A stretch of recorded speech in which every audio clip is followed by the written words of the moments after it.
Alors, il y a un bouquin qui s'appelle One Thing sur la gestion du temps que je vous conseille, mais le concept est très simple, c'est une chose à la fois. En fait, ce qui fait qu'on est dispersé, qu'on n'avance pas, c'est qu'on donne trop de trucs en même temps à faire et qu'on n'a effectivement pas de priorisation. Et on va pousser la priorisation à l'extrême, c'est un objectif à la fois. Un objectif par jour, par semaine, par mois, par trimestre, par année. On va le faire dans le sens inverse. C'est-à-dire, par exemple, si moi, je me donne mon objectif cette année, c'est être indépendant financièrement et, enfin, pas être indépendant financièrement, je dirais que par exemple, mon objectif cette année, c'est d'atteindre 20 000 euros par mois de chiffre d'affaires, par exemple. Si je suis un business, je suis surtout business. Si je suis dans l'amour, je dirais, c'est trouver une copine et faire des enfants. Enfin, pas faire des enfants cette année, mais trouver une copine et être dans une relation harmonieuse avec elle. Ou par exemple, ça pourrait être un autre objectif que je me mets. Par exemple, tac, tac, voyager au Brésil et vivre là-bas en ayant un business qui tourne en remote, c'est-à-dire en total digital. Ça, c'est un objectif qui me motive. Donc, OK, je vais prendre cet objectif-là. Je veux l'atteindre avant la fin de l'année. Je peux choisir entre plusieurs objectifs, mais c'est celui-là que j'ai choisi. Maintenant, je le décompose en trimestres. Donc là, par exemple, je suis dans le deuxième trimestre de l'année. Quel est mon objectif principal ce trimestre?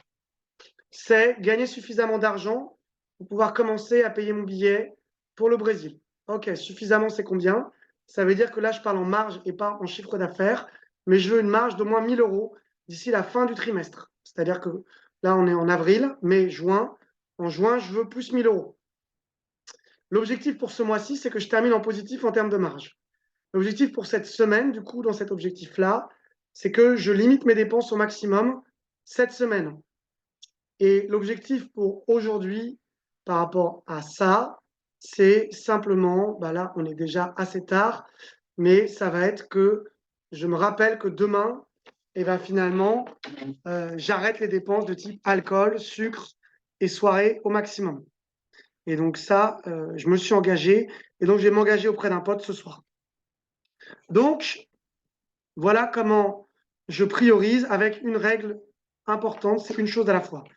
Si on ne définissait pas sa vie, c'est les autres qui le définiront à notre place.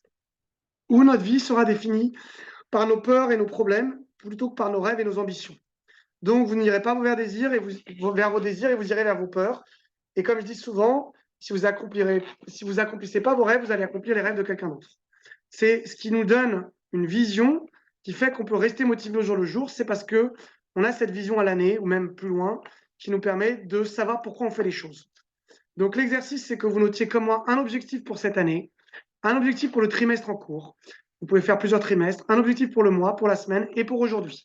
Si je vous le montre comment je le fais moi, hop, on va reprendre finalement tac à tac mon exercice de vision. Non, c'est pas mon exercice de vision, c'est mon objectif de objectif. Objectif à l'année, 100 000 euros. Objectif du trimestre, 27 600 euros. Action de ce trimestre, celle-là. Si je dois en choisir une, c'est le séminaire avec 50 personnes. OK. Maintenant que j'ai l'action principale, il faut que je la fasse avant juin 2023. OK. Et maintenant, qu'est-ce que je fais ce mois-ci pour y arriver? Eh ben, il faut que je commence à organiser où est-ce que je fais le séminaire, quelle est la salle, etc. Ça peut être ça. Qu'est-ce que je fais aujourd'hui? Ça peut être de chercher, de créer un événement Facebook avec le séminaire ou de réfléchir à un titre que je vais décider de choisir avant la fin de la journée pour me donner une deadline. Et voilà, par exemple, ça, c'est l'action du jour qui est en lien avec l'objectif du trimestre, qui est en lien avec l'objectif du mois, qui est déjà d'avoir, je sais pas, 5 personnes qui ont acheté leur place ce mois-ci, ou 10 personnes. Et, euh, et donc voilà, vous voyez comment je décompose un objectif à l'année, ensuite au trimestre, ensuite au mois, ensuite à la semaine et ensuite à la journée. Et voilà comment je fais du one thing. Et tous les jours, vous pouvez vous poser la question, mais finalement, quel est mon objectif aujourd'hui? Et si vous vous rappelez la to-do list, normalement, votre to-do list est en lien avec vos objectifs de la semaine, du mois, du trimestre et de l'année. Et vous devez régulièrement faire un point toutes les semaines pour vous dire, est-ce que ce que j'ai fait cette semaine, c'est en lien avec mes objectifs du mois, du trimestre et de l'année? Et si vous êtes en train de vous éloigner, un peu comme la boussole d'un bateau qui vous indique qu'il faut remettre le bateau dans la bonne direction pour avancer vers vos rêves, bah, des fois, il faut remettre des petits coups de barre pour vous voir que vous avez en fait été dispersé et qu'il faut vous remettre de manière autoconditionnement sur les bonnes actions qui vous emmènent vers vos rêves. Et aussi, vous pouvez vous poser la question à chaque fois, est-ce que l'action du jour est vraiment le chemin le plus rapide et efficace pour atteindre ce que j'ai envie d'atteindre?